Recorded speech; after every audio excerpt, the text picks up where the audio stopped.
Une des très grosses nouveautés de Logic Pro 11, c'est la piste accord et c'est ce qu'on va voir tout de suite dans cette vidéo.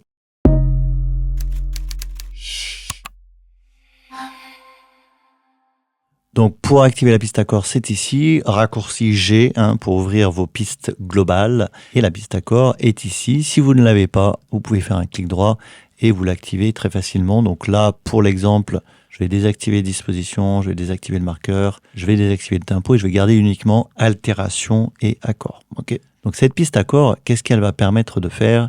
Eh bien, elle va nous permettre de composer avec des grilles d'accords, ce qui va être ultra pratique, qui va faire gagner énormément de temps. Donc, vous positionnez par exemple votre tête de lecture au début, vous cliquez sur le petit plus et immédiatement, vous allez pouvoir créer l'accord que vous voulez. Par exemple, par défaut, je suis en Do majeur. Je vais créer par exemple un Ré mineur 7. Voilà, mon accord est immédiatement créé. Et ce qui est intéressant, c'est que je vais pouvoir l'écouter. Donc ça, c'est très pratique. D'une part pour composer, d'autre part pour vérifier les couleurs de vos accords. On peut rajouter par exemple une neuvième. Ou enlever la septième, garder que la neuvième. Donc si vous débutez en harmonie, eh bien ça va vous permettre de progresser très facilement. Et ce qui est intéressant, c'est que vous allez même pouvoir, si vous connaissez vos accords sur le piano, vous allez pouvoir simplement jouer votre accord. Donc pour ça, je vais quand même créer une piste MIDI avec un son de piano. Ok, je vais recliquer sur mon accord. Je coche Entrée MIDI. Et vous voyez que si je change d'accord, là j'ai fait un Mi mineur, eh bien il m'inscrit automatiquement l'accord que je joue. Donc, je peux faire cette fois-ci un Mi mineur 7. Et vous voyez, il m'a rajouté la septième. Donc ça, c'est vraiment hyper pratique pour créer vos accords. Soit vous les jouez en cochant ici, soit vous les construisez à la main en choisissant la fondamentale, la tierce, la quinte et les extensions de votre accord. Ensuite, ce que vous pouvez faire aussi, c'est effectuer des renversements. Par exemple, sur mon Mi mineur 7, si je veux mettre une basse de Ré, eh bien, je vais pouvoir le faire ici en sélectionnant la basse que je souhaite. Donc, vous avez maintenant compris comment créer un accord. Si je veux créer un deuxième accord, il y a plusieurs manières de faire ça. Je peux aller positionner ma tête de lecture sur la mesure suivante. Et là, je vais cliquer sur plus et je vais créer mon deuxième accord. Alors, je vais par exemple prendre un Do majeur 7 et je vais pouvoir enchaîner facilement ces deux accords. Et vous voyez que ces deux accords font partie d'un même groupe que je vais pouvoir par exemple réduire comme ça. Voilà, j'ai fait deux accords sur deux mesures et ils font partie d'un même bloc. Alors là, j'ai pas de son quand je le lis puisque j'ai créé les accords dans la piste accord, mais j'ai aucune partition en bas. Si je voulais coller ces accords sur une partition, j'ai simplement à glisser, déposer et clac. Vous voyez, mes accords sont immédiatement créés. Donc ça, c'est super pratique parce que ça évite désormais, quand vous voulez faire un accord, eh bien, de l'écrire à la main. Si vous n'êtes pas pianiste, si vous n'avez pas de contrôleur MIDI, vous pouvez directement créer votre accord et le faire glisser sur votre piste MIDI. Ce que je vais faire, c'est que je vais repartir de zéro. Je vais recliquer sur plus pour créer mon premier accord. Alors vous voyez qu'il me le crée à l'emplacement de la tête de lecture. Donc faites bien attention à repositionner la tête de lecture exactement à l'endroit où vous voulez créer votre accord. Je vais faire plus. Et à partir du moment où on a un accord qui est créé, je peux faire un clic droit. Et là, Logic va me proposer des progressions d'accords. Donc là, c'est génial. On a des 2-5-1, par exemple, qui vont être tout prêts. J'ai juste à cliquer dessus. Et mon 2-5-1 est immédiatement créé. Donc là, encore une fois, je glisse ma piste accord sur ma piste MIDI. Et j'ai mes accords qui sont créés. Si vous voulez enrichir vos accords, pas de problème. Là, je peux rajouter une septième sur le sol 7, une septième également sur le Ré mineur 7 et une machette sur le Do majeur. Et pour mettre ça à jour en bas, c'est exactement la même chose. Tac, je le fais glisser.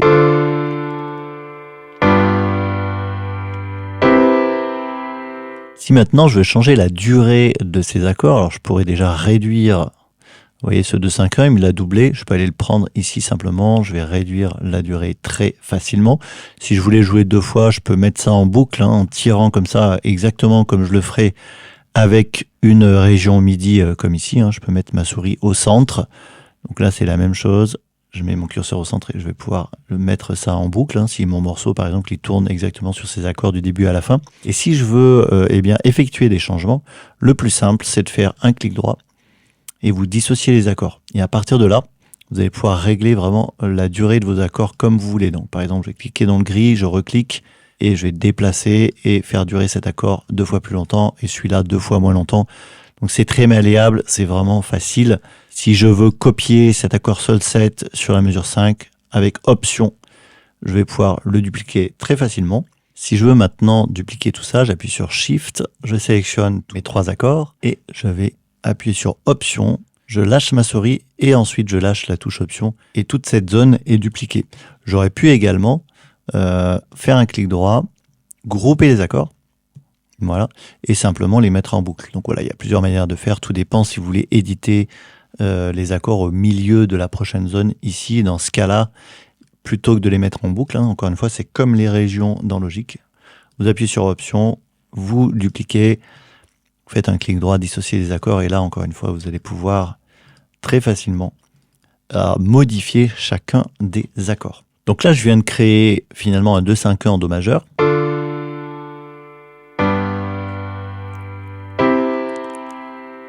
Et ce qui est très intéressant, c'est que je vais pouvoir à la volée changer de tonalité comme j'ai envie. Donc, je vais me mettre ici sur temps et projet, voilà, et je vais changer ma tonalité. Donc, je vais me remettre au début du projet, je vais changer la tonalité par exemple en Fa majeur.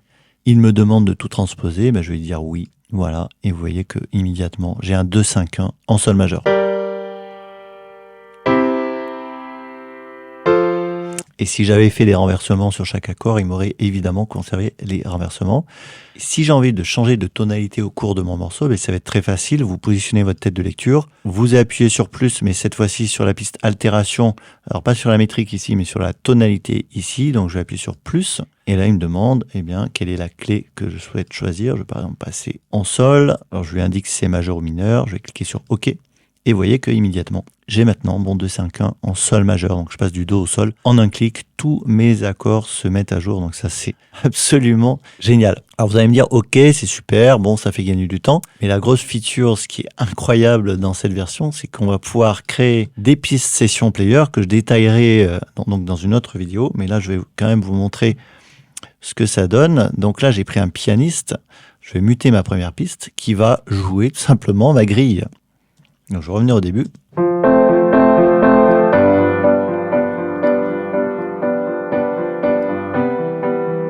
Après, je peux éventuellement dupliquer également ma région si je veux que le pianiste joue différemment. Mais dans ce cas-là, ce sera intéressant d'avoir 2 régions différentes. Mais si vous voulez que le pianiste continue à jouer exactement pareil, vous avez juste à tirer ça. Et il va suivre tout le long votre grille d'accords très facilement. Ensuite, si vous rajoutez un bassiste, il va faire exactement la même chose.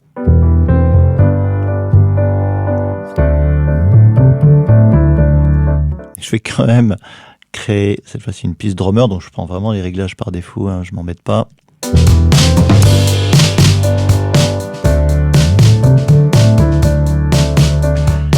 Et en fait, l'intérêt, c'est que ces sessions drummer vont suivre votre grille. Donc, qu'est-ce qui va se passer si, par exemple, ici, je décide de changer de tonalité? Je vais passer, par exemple, je vais revenir en Do.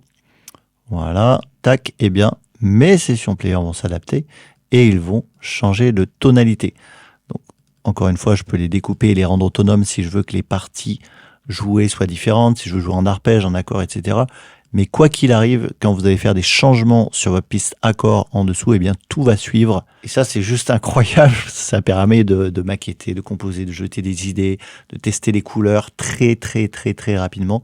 Alors, dernière chose pour terminer, si je double-clique sur un accord, je peux passer d'un accord à l'autre très facilement avec la touche Tab sur le clavier. Et si je fais Shift Tab, je vais revenir en arrière et passer sur l'accord précédent. Donc ça, c'est vraiment très cool. Et si vous êtes ici, par exemple, tout au bout, et vous voulez recréer un accord, là, je peux à nouveau appuyer sur Tab.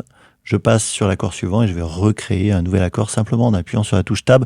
Donc ça peut aller très vite de faire une grille d'accords. Surtout si vous connaissez votre clavier, vous avez juste à cliquer sur Entrée MIDI. Je fais mon accord, j'appuie sur Tab, hop, je fais mon autre accord, j'appuie sur Tab, hop, je fais un autre accord, j'appuie sur Tab. Donc ça va être très vite de créer vos grilles dans Logic. et de démarrer un morceau comme ça. J'espère que vous y voyez désormais un petit peu plus clair sur cette piste accord dans Logic Pro 11. Si vous voulez aller un petit peu plus loin, n'hésitez pas à cliquer ici sur le site utips.com. J'ai créé un cours de 2 heures. Si vous débutez sur Logic, je pense que ça pourra beaucoup vous aider. Si vous êtes intermittent du spectacle, vous avez droit à de la formation professionnelle et à la prise en charge AFDAS, n'hésitez pas également à visiter mes 2 pages de mes formations Logic que je donne à Grenoble ou à distance. Alors ça dure 3 semaines, donc ça vous permettra d'être bien autonome sur le logiciel et sur la production. Si vous avez des questions sur le sujet, n'hésitez pas. Si vous avez des questions sur les nouvelles fonctionnalités de Logic 11, de la piste accord et des sessions player, n'hésitez pas également à les poser. Et moi je vous dis à la prochaine pour de nouvelles astuces sur Logic. Ciao ciao.